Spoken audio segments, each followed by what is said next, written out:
Shalom, queridos, graça e paz do nosso Senhor Jesus Cristo, nosso Salvador, na tua vida, na tua casa, na tua família, que tudo vá bem. Que Deus abençoe você e eu começo nesta aula de hoje. Vamos falar sobre derrubando os altares antigos para restaurar o altar do Senhor nas nossas vidas. Eu já convido você, a partir desse momento, para estar conosco. Você que está nos acompanhando nesta aula, quero compartilhar com você, neste dia, esta mensagem poderosa. Mensagem essa que vai nos falar sobre derrubando altares antigos para restaurar o altar do Senhor. Portanto, vem comigo nessa jornada e eu quero compartilhar a história de um jovem rei de Israel chamado Josias. Ele que começou a reinar com 8 anos de idade, e nós vamos aprender com a vida desse jovem rei como derrubar os altares antigos para restaurar o altar do Senhor na nossa vida. Então, te prepare para essa jornada, vem comigo e vamos derrubar os altares antigos, vamos aprender a identificar esses altares para podermos estar restabelecendo o altar do Senhor. O legado desse jovem rei chamado Josias, um jovem que assumiu o trono ainda criança, 8 anos de idade. Um rei notável que seguiu aí o conselho do seu pai Davi, dos seus antepassados. A Bíblia diz que ele seguiu os passos de Davi, sem se desviar do caminho do Senhor, sem praticar idolatria, e aos 16 anos de idade, ainda jovem, ele começou a buscar a Deus, começou a buscar por Deus na sua palavra, voltou para a Torá, o livro sagrado, ele começou a buscar a lei do Senhor, e nesta lei ele foi despertado. E quando aos 20 anos de idade, ele iniciou uma revolução, derrubando os altares que tinham sido estabelecidos pelos seus antepassados, altares idólatras, que tinha levado Israel à ruína. Tinha sido espalhado por todo o reino esses altares. Então, o nome de Josias significa o Senhor é a salvação. O Senhor é a salvação. No nome desse rei já mostrava que Deus tinha um propósito e um plano para salvar a nação de Israel, utilizando através do rei Josias, que desde criança entendeu o propósito do reino de Deus e ele reinava em Judá. Portanto, nesse período, num declínio espiritual de Israel, por ter sido levantado altares por seus antepassados, agora Josias tem a incumbência de caminhar no caminho do Senhor e levar a nação de Israel. O nome dele, portanto, já profetizava a transformação que Deus traria através da sua história. É um testemunho de fé, de determinação, que mostra pra gente aí o que é importante, né? Não é somente a idade. A idade, ela, para servir a Deus com propósito, não tem idade. Deus chamou Jeremias quando ele era apenas uma criança. Josias começa a reinar aí aos 16 anos, ele também já começa a buscar a Deus e tem a motivação para essa mudança. Portanto, vamos aprender então. Mas olhando para o passado, a história, a ruína de Manassés, quem foi Manassés foi o avô de Josias, os altares idólatras e as suas consequências. E a gente começa a aprender aqui que apesar da prosperidade trazida pelo rei Ezequias, o bisavô de Josias, Judá, ela caiu em desgraça e em ruína porque Manassés, pai de Amon e avô de Josias, ele reergueu os altares idólatras a vários ídolos ali na nação de Israel, e esses altares foram fazendo com que a presença do Senhor afastasse, saísse da presença, aonde fez com que tudo que o avô havia construído, tudo que Ezequias havia construído na presença do Senhor foi destruído por alguém que levantou altares idólatras. E Deus não divide a glória dele com ninguém. Mas, acompanhando esse paralelo, o legado de Ezequias. Quem foi Ezequias? Um rei que purificou o templo, o rei que celebrou o Peshá, a Páscoa, que trouxe de volta, reorganizou o serviço divino na casa do Senhor, restabeleceu o altar do Senhor, e o resultado foi uma grande prosperidade que Israel, em Judá, recebeu da parte de Deus. Mas a apostasia, em contrapartida, o rei Manassés, ele se desviou do caminho do Senhor, ele reergueu os altares idólatras aos outros deuses e levou à opressão da Síria, levando à prostituição cultural, desviando Israel da presença do Senhor, e Deus usou a Síria, um país inimigo, para trazer ruína para o reino de Manassés. A desobediência de Manassés trouxe consequências severas. Ele sofreu uma invasão da Síria, foi levado com um anzol no nariz, com as mãos atadas algemas, foi levado ele e toda a sua família escravas para Israel, para a Síria. Nação de Israel começa a entrar no declínio, culminou na opressão, na decadência espiritual e financeira. Levaram todos os tesouros da casa de Deus, do templo que Salomão havia construído, levaram toda a riqueza de Israel por conta da idolatria, de um altar que foi levantado, não de um, de vários altares levantados a ídolos, que culminou na ruína de Israel. E o impacto dos altares idólatras em nossas vidas trazem consequências terríveis. Consequências terríveis. Ele paralisa a conquista e a prosperidade de qualquer pessoa. Um altar que você levanta na sua vida para a idolatria de qualquer coisa, de objeto, pessoas, seja o que for, vai trazer consequências para a tua vida. Quando Josias assumiu o trono de Judá, ele estava sob a opressão da Síria. Financeiramente, Judá estava quebrado, devastado espiritualmente, morto. A adoração aos outros deuses havia drenado a vitalidade do reino, paralisado as conquistas e também a prosperidade. Eu quero dizer que qualquer idolatria, qualquer altar na tua vida, ele drena a tua força vital, ele quebra a tua adoração a Deus e ele arruína a tua vida financeira, a tua vitalidade, você não tem força mais para buscar a Deus, ele paralisa as conquistas, impede o teu avanço e a prosperidade.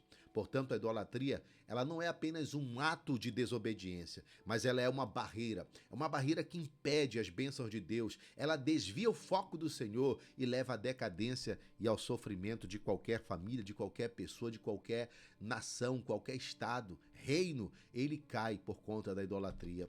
Mas agora, Josias, ele provoca uma revolução no reino espiritual, derrubando os altares da idolatria. Então hoje nós somos convocados também a fazermos como Josias fez, com coragem, com determinação, com o início de uma purificação espiritual radical. Ele promoveu não só em Judá, como em Jerusalém, toda a região, ele promoveu essa purificação. Ele sabia que para restaurar o altar do Senhor era preciso primeiro derrubar os altares idólatras. Quais altares idólatras tem na tua vida que estão impedindo a ação de Deus? Quais altares na tua vida que estão impedindo a bênção do Senhor de te alcançar? Então, vamos ver dois fatores importantes. A purificação abrangente que precisamos fazer tem que seguir um mapeamento espiritual para abranger todas as áreas da nossa vida. Primeiro, Josias derrubou os altares de Baalins, postes sagrados, imagens esculpidas a ídolos de metal.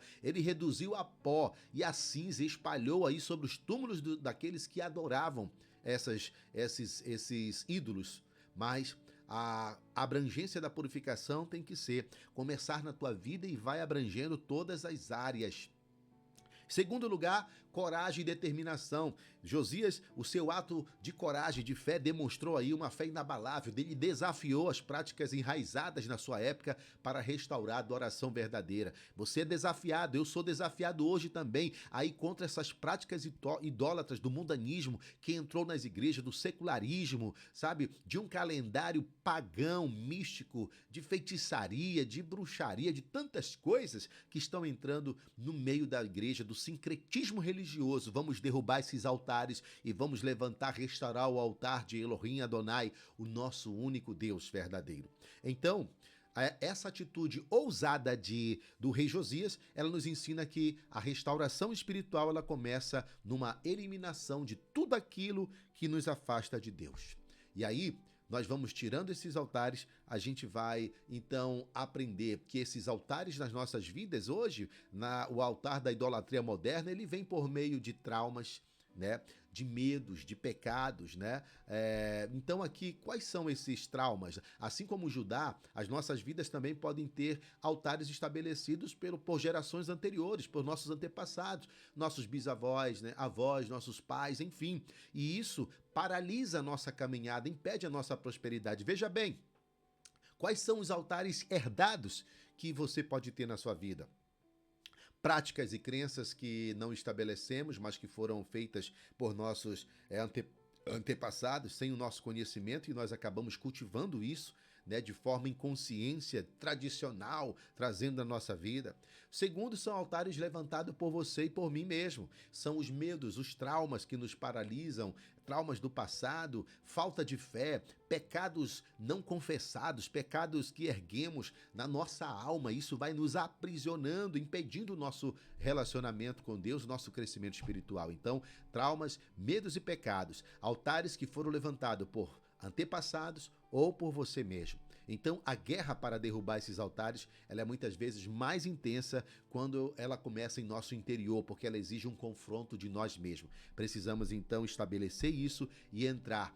Como eu identifico o confronto interior? Eu identifico e derrubo esses altares na minha vida. Eu busco a Deus em primeiro lugar. E o rei Josias, aos 16 anos, buscou a Deus na Torá. Ele voltou-se para a palavra, ele voltou-se para a Bíblia, a palavra de Deus. Ele voltou-se para a lei do Senhor. E ali ele começou a identificar os altares que levantou. Então, a maior batalha é contra nós mesmos, nossos medos e nossos traumas. Quando somos confrontados com a palavra de Deus, nós voltamos para o lugar de origem. Então, derrubar esses altares é um ato de coragem e de fé que nos liberta e vamos experimentar a plenitude da vida de Cristo, vida plena, e é um processo de autodescoberta e de rendição que precisamos avançar para quebrar essas correntes e grilhões e vencermos todas as amarras do inimigo.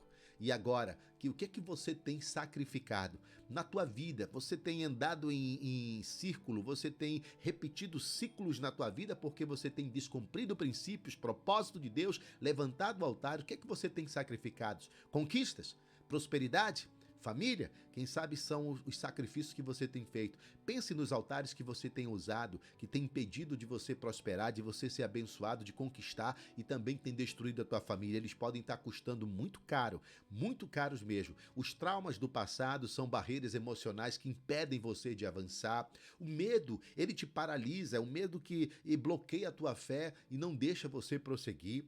E pecados não confessados também afastam você da presença, da bênção de Deus. Elas impedem, porque nossos pecados fazem separação entre nós e Deus. Então a palavra, ela nos convida hoje para que nós venhamos oferecer o nosso corpo como sacrifício vivo, santo e agradável. Esse é o nosso culto racional. Romanos 12:1. O apóstolo Paulo nos convida a fazer isso. Então, restaurar o altar de Deus através do amor, do sacrifício e da colheita fiel. Nós vamos ver que, após derrubar os altares idólatras, é tempo da gente restaurar também o verdadeiro e único Deus na nossa vida. O altar que nós precisamos levantar ao nosso Deus, ele tem como base o amor incondicional do Pai. O amor de Deus é a base para a manifestação de Jesus Cristo como nosso Salvador. João 3,16, porque Deus amou o mundo de tal maneira que deu seu Filho como sacrifício em nosso favor, para que todo aquele que nele crê não pereça, mas tenha a vida eterna. Então a salvação, o amor de Deus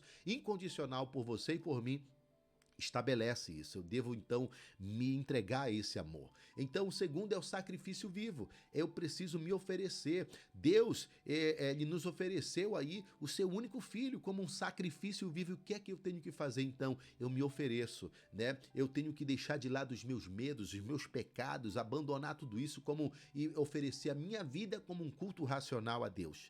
Nunca mais levantando nenhum altar de idolatria na minha vida. E terceiro, eu tenho a colheita fiel. O resultado de tudo isso é: eu recebo salvação, eu recebo libertação, purificação, cura, paz interior, proteção e prosperidade. Então é nesse altar restaurado que eu vou legitimar a minha colheita abundante, fruto da busca da fidelidade e da entrega a Deus. Portanto, para concluir, e os próximos passos que eu devo fazer é reconstruir o altar de Deus na minha vida. Você precisa reconstruir o altar de Deus na tua vida. A jornada de Josias, ela nos ensina a verdadeira restauração com um coração determinado, buscando a Deus. Tudo que se opõe à sua vontade, eu devo estar botando fora da minha vida. Todo o sincretismo religioso, todo o falso ensino, tudo aquilo que nossos antepassados nos passaram como cultura, em forma de cultura, em forma de arte, na verdade, é o inimigo nos aprisionando e levantando altares em nossas vidas, e eu tenho que quebrar vínculo com tudo isso. que possamos, assim como Josias, ter a coragem de purificar os nossos corações, de restaurar o altar do Deus, o altar do Senhor das nossas vidas, e que possamos viver uma vida de fé, propósito e prosperidade em Cristo Jesus. Portanto, que neste dia o Senhor, Ele nos abençoe. O Senhor nos dê aí a graça, o Senhor nos dê a força para nós entendermos que Ele é aquele que está conosco todos os dias, restaurando as nossas vidas, e que eu e você possamos então iniciar um tempo de restauração de altar na nossa vida, destruindo os altares da idolatria do passado, ligado por nossos ancestrais ou por nós mesmos, erguidos por nós ou por nossos antepassados, e restabelecer agora o altar do Senhor na nossa vida. Que Deus em Cristo te abençoe. Eu oro em nome de Yeshua, que você seja liberto, transformado, que a unção que veio sobre a vida do rei Josias, que venha também trazer um despertamento para a nossa geração, para que nós possamos nos voltar para a palavra, voltarmos para a Torá, para a lei do Senhor, para a palavra de Deus, e conhecereis a verdade, que é a palavra, e a palavra vos libertará. Se pois o Filho, que é Yeshua, que é a palavra, nos libertar, verdadeiramente seremos livres. Pai, eu te agradeço por esta palavra e ergo um altar, Senhor, de adoração a Ti, na minha casa, na minha vida, no ministério, na minha família, e que tudo, meu Deus, que me ligava ao passado seja quebrado e destruído. Em nome de Jesus, eu rejeito toda idolatria na minha vida e busco a Ti, Senhor, como meu único Deus, Senhor e Salvador da minha vida. Em nome de Jesus, eu te louvo e te adoro. Amém e amém. Deus abençoe você. Siga-nos para mais aulas como essa, buscando a revelação da palavra de Deus. Volte-se para a palavra de Deus, seja liberto e transformado, e venha experimentar as prosperidades, as bênçãos e as promessas de Deus que estão declaradas na palavra para a tua vida, para a tua casa, para a tua família. Forte abraço, não esqueça de curtir, de dar o seu like, de compartilhar essa live, esse vídeo com quem precisa, e seja abençoado. Abraço do seu amigo e servo Nazareno Diniz. Shalom. Deus abençoe, valeu!